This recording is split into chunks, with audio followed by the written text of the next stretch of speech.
Naranasan mo na bang mapahiya o bastusin sa harap ng ibang tao? Yung parang simpleng biro lang pero sa totoo lang nakakasakit at parang tinapakan ang pagkatao mo. Baka sa trabaho, habang nagsasalita ka sa meeting, may biglang sumabat at pinuna ang sinasabi mo, sabay tawanan pa ng iba. O kaya sa barkada, habang nagkukwentuhan kayo, may bumanggit ng isang nakakahiya mong karanasan, tapos ikaw, napangiti na lang kahit gusto mo nang lumubog sa hiya. Masakit, di ba? At hindi mo maiwasang magtanong, bakit ganun? Ganun na lang ba kababa ang tingin nila sa akin?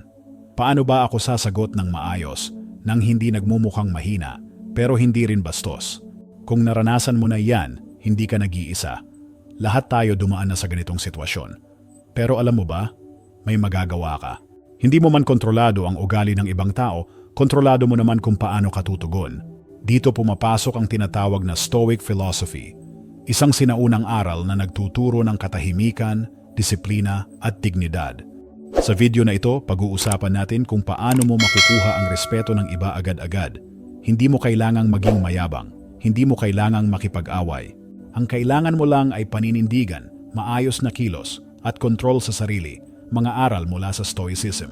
Isipin mo ito, ang tunay na malakas ay hindi yung marunong manlait pabalik. Hindi rin yung laging naghahanap ng atensyon. Ang tunay na malakas ay yung kalmado at buo pa rin ang loob, kahit binabastos. Sabi nga ni Marcus Aurelius, isang sikat na Stoic philosopher, may kapangyarihan ka sa isipan mo, hindi sa mga nangyayari sa labas. Kapag naintindihan mo ito, makakahanap ka ng tunay na lakas. Kaya tandaan, ang respeto ay hindi hinihingi, pinapakita ito sa kilos. Hindi mo kailangan ng maraming salita. Ang kilos na may dignidad, sapat na para igalang ka ng iba. Kung madalas kang binabalewala o minamaliit ng iba, panahon na para ipakita sa kanila kung gaano kakahalaga. At hindi mo kailangang sumigaw para marinig. Minsan, ang katahimikan ang pinakamalakas na sagot. Sa video na ito, ibabahagi ko ang 5 simpleng paraan mula sa Stoicism na makakatulong sa iyo para igalang ka, mapatrabaho, barkada, o kahit sa mga taong hindi mo kakilala. Handa ka na ba? Tara, simulan na natin ang paglalakbay, tahimik pero matatag, patungo sa tunay na respeto. Bakit ka binabastos ng iba? Naranasan mo na bang binastos ka o pinagtawanan kahit wala ka namang ginagawang masama? Yung tipong laging may puna sa'yo, may patama o kaya binibiro ka sa harap ng ibang tao. Minsan tuloy naiisip mo, galit ba sila sa akin? May ginawa ba akong mali? Pero sa totoo lang, hindi laging dahil may galit sila. Madalas, gusto lang talaga nilang magmukhang mas magaling kaysa sayo. Ginagawa ka nilang hakbang paakyat para sila ang mapansin, hindi ikaw. Parang hagdanan, ikaw ang inaapakan para sila ang makataas.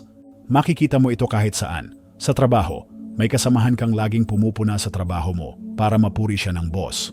Sa barkada, may kaibigan na laging nagkukwento ng mga kapalpakan mo para matawa ang iba sa'yo at siya ang maging bida. Sa pamilya, may kamag-anak o kapatid na laging kinokontra ang desisyon mo para ipakitang sila ang laging tama. Bakit may ganitong klaseng ugali ang iba? Kasi may mga tao na imbis na magsikap para tumaas, mas pinipiling pabagsakin ang iba para sila ang umangat. Mas madali kasi yon kaysa ayusin ang sarili. Pero tandaan mo, hindi mo kailangang gumanti. Hindi mo kailangang sigawan sila o patulan. Kailangan mo lang ng tamang mindset, ang Stoic mindset. Sabi sa Stoicism, ang respeto ay hindi hinihingi. Ipinapakita ito sa kilos. Hindi mo kailangan pilitin ang ibang tao na igalang ka. Ang kailangan mo lang ay manindigan sa tama.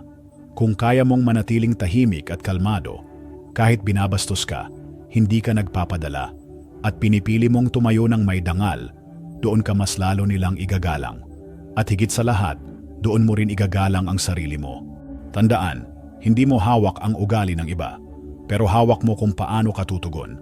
Kapag natutunan mong pumili ng tamang reaksyon, mas panatag ka at mas makapangyarihan. Sa bawat pagkakataong binabastos ka, may pagkakataon ka ring ipakita ang totoo mong lakas. Hindi lakas ng sigaw, kundi lakas ng loob at respeto sa sarili. At yan ang tunay na respeto, kusang ibinibigay, hindi dahil sa takot, kundi dahil alam nilang karapat-dapat ka. Tip number 1, tumayo ka, literal at metaphorical. Kapag may bago kang nakilala, boss, kliyente o kaibigan ng kaibigan, ano ang unang kilos mo? Tumayo ka ba para batiin sila? Nakipagkamay ka ba ng maayos? Tumingin ka ba sa kanilang mata? Baka iniisip mo, Ang liit lang naman ng bagay na yan.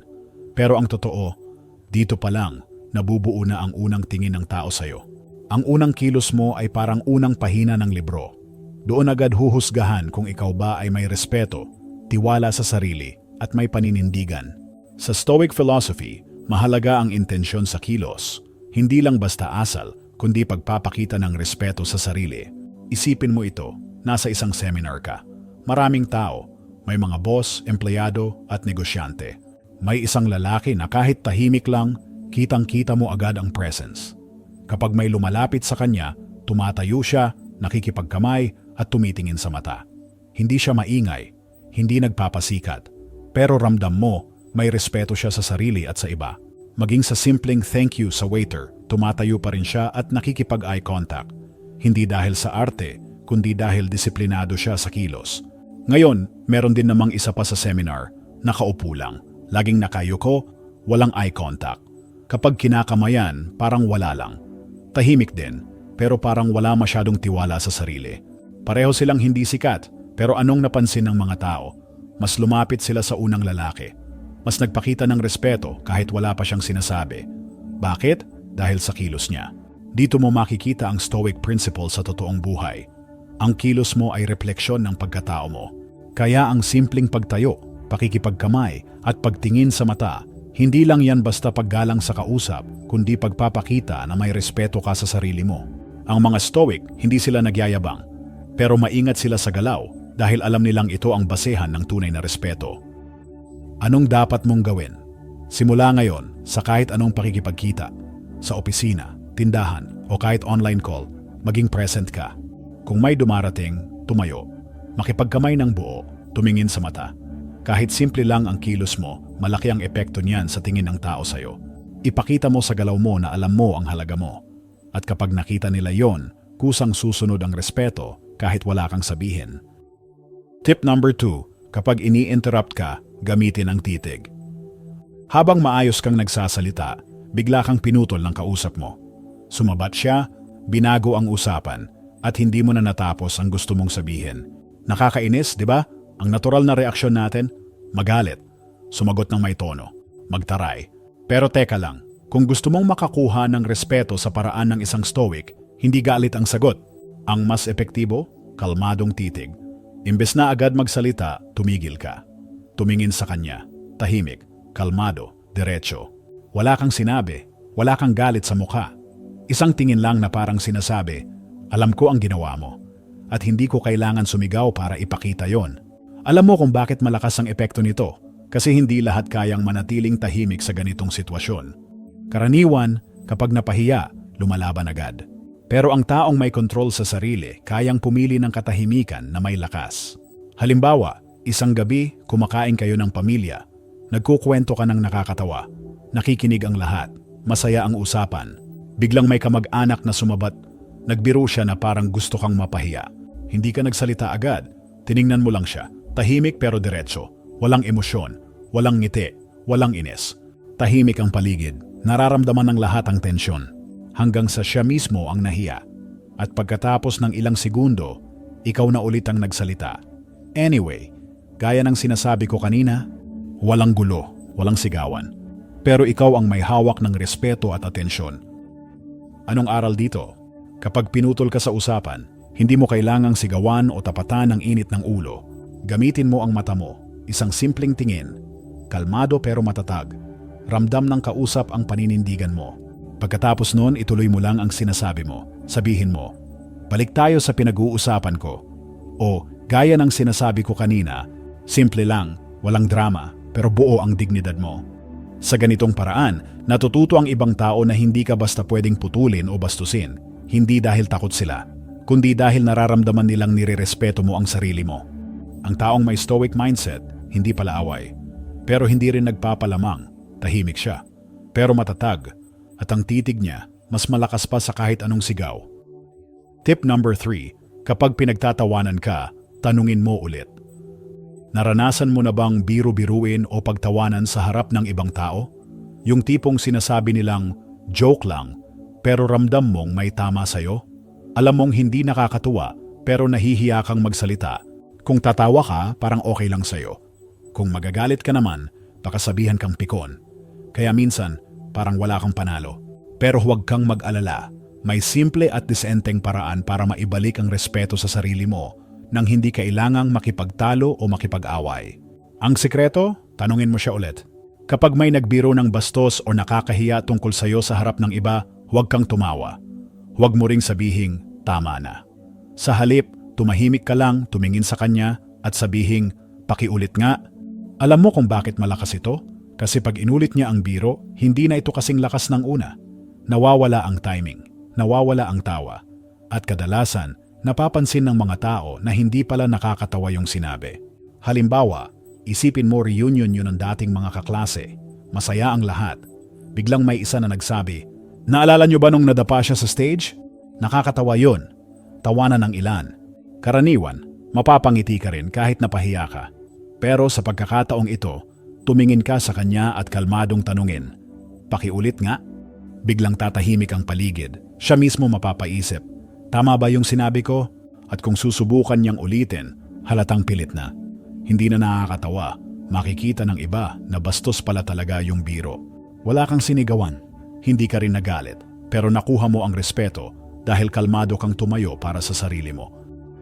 Bakit epektibo to? Kasi hindi ka naging pikon. Hindi ka rin nagpatawa para lang sumabay. Pinakita mong hindi ka basta-basta nagpapaapekto. At yan ang tunay na lakas, hindi sa lakas ng boses, kundi sa kontrol mo sa sarili. At kapag nakita ito ng iba, mas lalo ka nilang igagalang. Anong dapat mong gawin? Kapag may nagbiro sa'yo na nakakabastos o nakakahiya, huwag kang tumawa kung hindi ka natutuwa. Huwag kang sumigaw o magalit. Tumingin ka lang sa kanya at sabihin, pakiulit nga. Doon pa lang, mararamdaman na nila ang lakas mo. At minsan, ang simpleng tanong, mas malakas pa sa anumang sagot. Tip number 4. Kapag may nanggagalit, baguhin ang usapan. Naranasan mo na ba na may taong sinadya kang asarin o pahiyain sa harap ng iba? Yung halatang halata na gusto ka lang nila galitin o saktan gamit ang salita. Halimbawa, nasa family gathering ka. Biglang may nag-comment ng masakit na patama tungkol sa trabaho mo o isang pagkakamaling hindi mo na gustong balikan. Tahimik ang lahat, pero alam mong lahat nakatingin sa'yo, naghihintay ng sagot. Normal na reaksyon? Magpaliwanag, magalit, magtaas ng boses. Pero teka, may mas matalino, mas stoic na paraan para ikaw pa rin ang may kontrol sa sitwasyon. Ang sekreto? Baguhin mo ang usapan. Sa halip na sagutin ang patama, magbigay ka ng tanong o comment na wala talagang kinalaman sa sinabi nila. Pwedeng, uy, alam nyo ba kung saan masarap magpa-deliver ng ensaymada ngayon? O kaya, uy, speaking of get-together, kailan ulit yung birthday ni Tito? Sa unang tingin, parang iniiwasan mo ang issue. Pero ang totoo, ikaw ang nagdidikta ng direksyon ng usapan. Hindi mo sila pinatulan, pero hindi ka rin nagpatalo. Kwento time. Isang beses, nasa handaan kami. May isang kamag-anak na biglang nagsabi sa harap ng lahat, "Oh, kamusta na yung negosyo mo? Akala ko booming, pero parang tahimik ka." Ramdam ko yung sarkasmo. Pero imbes na magpaliwanag or sumagot ng pabalang, ngumiti lang ako at sinabing, "Uy, napansin niyo ba yung bagong pintura ng bahay ni tita? Ang ganda ah." Tumawa yung iba, naputol ang tensyon. At yung nag-comment, hindi na nakaulit. Hindi ko siya pinahiya, pero pinakita kong hindi ako basta nadadala ng emosyon. Anong aral dito? Hindi lahat ng patama kailangan mong sagutin. Hindi lahat ng insulto kailangan mong itama. Minsan, ang pinakamatalinong sagot ay pagbabago ng topic. Ginagawa ito ng mga taong may malalim na disiplina at respeto sa sarili. Paano mo ito magagamit kapag may taong nang-aasar o nagpaparinig? Huwag kang mag-react agad. Huminga ng malalim, i-shift ang usapan, magtanong ng iba, magbiro ng simple. Hindi ito pagiging takot. Ito ay kontrol. Kontrol sa sarili, kontrol sa emosyon, kontrol sa respeto. At ang nakakatuwa, kapag nagawa mo ito, ikaw ang mas nakakaangat, kahit hindi ka sumigaw.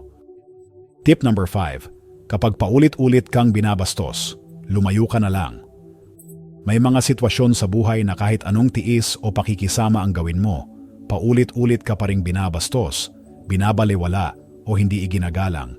Sa mga ganitong pagkakataon, minsan ang pinakamatibay na sagot ay hindi ganti, kundi pag-alis.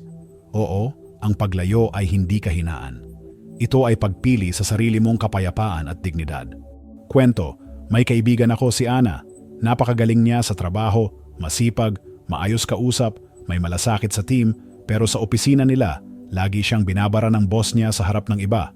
Hindi pinapansin ang ideas niya, pinagtatawanan pa minsan. At kahit paulit-ulit niyang pinapakita ang husay niya, wala pa ring respeto. Akala niya, kailangan lang niyang patunayan ang sarili. Pero habang tumatagal, mas nauubos siya. Hanggang isang araw, sa gitna ng meeting, habang nagpipresent siya ng project na pinaghirapan niya, pinutol na naman siya.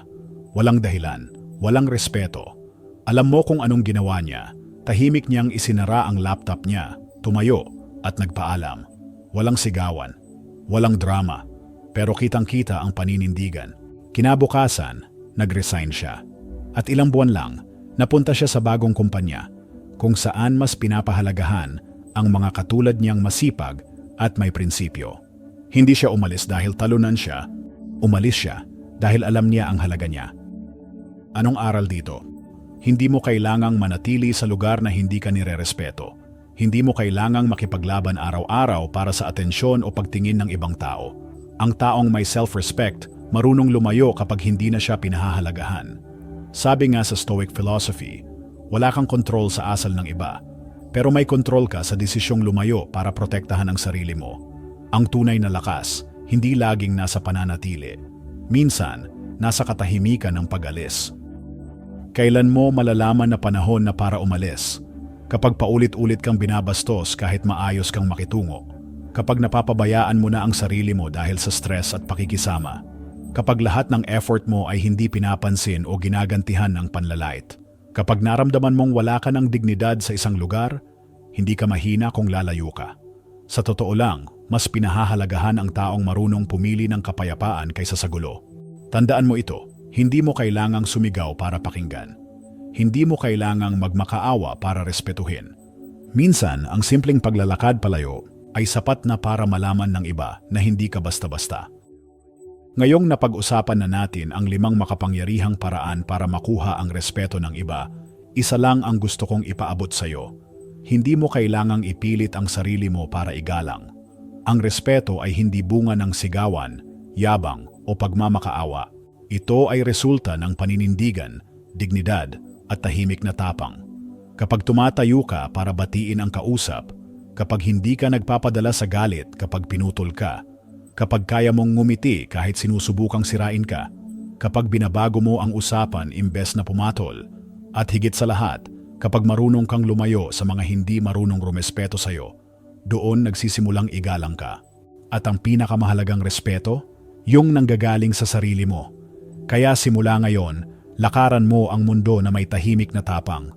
Hindi mo kailangang ipakita ang lahat. Hindi mo kailangang ipaliwanag ang lahat. Ang pagkatao mo, kusa ng magsasalita. Kung may natutunan ka sa video na ito, paki-like mo naman ito at mag-subscribe sa channel. I-comment mo rin ang saloobin mo. Kung gusto mong mag-share ng karanasan mo, o kahit simple lang, karapat dapat akong igalang. Para alam kong andito ka at committed ka na sa bagong mindset na ito. Huwag mong kalimutang i-hit ang notification bell para hindi mo ma-miss ang mga susunod pang Stoic Wisdom videos natin. Bonus, may 2 pa akong video dito na siguradong makakatulong pa sa'yo. Panoorin mo rin ang mga yan para tuloy-tuloy ang paglalim ng kaalaman mo sa self-respect, disiplina at stoic mindset. Maraming salamat sa panonood. Magkita tayo ulit sa susunod na video. At tandaan, tahimik ka mang kumilos, pero kapag may paninindigan ka, malakas ang dating mo.